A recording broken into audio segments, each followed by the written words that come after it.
ಇನ್ನು ಮುಡಾ ಪ್ರಕರಣದಲ್ಲಿ ಜಾರಿ ನಿರ್ದೇಶನಾಲಯ ಇಡಿ ಮಧ್ಯಪ್ರವೇಶ ಮಾಡಿ ಈಗ ಪ್ರಕರಣಕ್ಕೆ ಸಂಬಂಧಪಟ್ಟಂತೆ ತನಿಖೆ ಕೂಡ ಮಾಡ್ತಾ ಇದೆ. ಇನ್ನು ಇಡಿ ಕೇಸ್ನ ಟೆನ್ಷನ್ ನಡುವೆ ಸಿಎಂಗೆ ಈಗ ಮತ್ತೊಂದು ಸವಾಲು ಕೂಡ ಎದುರಾಗ್ತಾ ಇದೆ. ಪಕ್ಷದಲ್ಲಿ ಇರುವಂತಹ ಸಿಎಂ ಕುರ್ಚಿ ಆಕಾಂಕ್ಷಿಗಳನ್ನ ಹತೋಟಿಯಲ್ಲಿ ಇಡುವಂತಹ ಅನಿವಾರ್ಯತೆ ಈಗ ಸಿಎಂ ಸಿದ್ದರಾಮಯ್ಯ ಅವರಿಗೆ ಎದುರಾಗ್ತಾ ಇದೆ. ಅನೇಕ ನಾಯಕರು ಈಗಾಗಲೇ ಸಿಎಂ ಕುರ್ಚಿಗೆ ಟವಲ್ ಹಾಕ್ತಾ ಇದ್ದಾರೆ. ಇನ್ನು ಸಿಎಂ ಸಿದ್ದರಾಮಯ್ಯ ಅವರು ತಮ್ಮ ಕುರ್ಚಿಯನ್ನು ಉಳಿಸ್ಕೊಳ್ಳೋದಕ್ಕೆ, ತಮ್ಮ ಕುರ್ಚಿಯನ್ನು ಬಲಪಡಿಸ್ಕೊಳ್ಳೋದಕ್ಕೆ ಅಂತ ಯಾರ್ಯಾರು ಆಕಾಂಕ್ಷಿಗಳಿದ್ದಾರೆ ಅವರನ್ನ ಹತೋಟಿಯಲ್ಲಿ ಇಡುವಂತಹ ಅನಿವಾರ್ಯತೆ ಈಗ ಬಂದುತ್ತಾ ಇದೆ.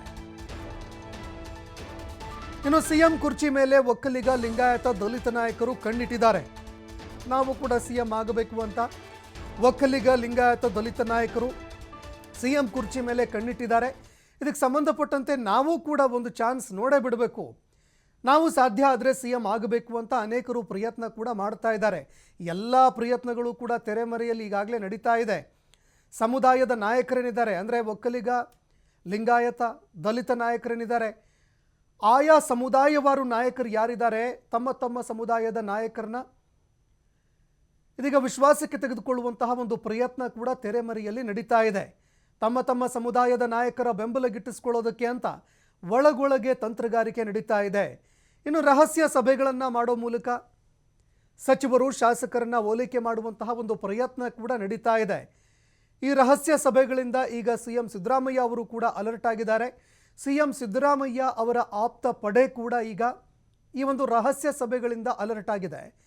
ಇನ್ನು ಸಿಎಂ ಸಿದ್ದರಾಮಯ್ಯ ಅವರ ರಕ್ಷಣೆಗೆ ಅಂತ ಕುರುಬ ಸಮುದಾಯದ ನಾಯಕರು, ಕುರುಬ ಸಮುದಾಯ ಇದೀಗ ಧಾವಿಸಿ ಬರ್ತಾ ಇದೆ.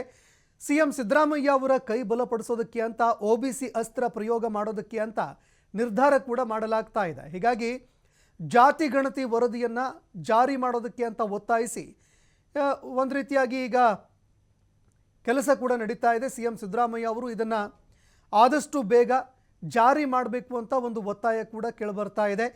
ಇದರ ಮೂಲಕ, ಅಂದರೆ ಜಾತಿ ಗಣತಿ ವರದಿಯನ್ನು ಜಾರಿ ಮಾಡೋ ಮೂಲಕ ಸಿಎಂ ಸಿದ್ದರಾಮಯ್ಯ ಅವರ ವರ್ಚಸ್ಸನ್ನು ಹೆಚ್ಚು ಮಾಡುವಂತಹ ಒಂದು ಪ್ಲಾನ್ ಕೂಡ ಹಾಕಿಕೊಳ್ಳಲಾಗಿದೆ.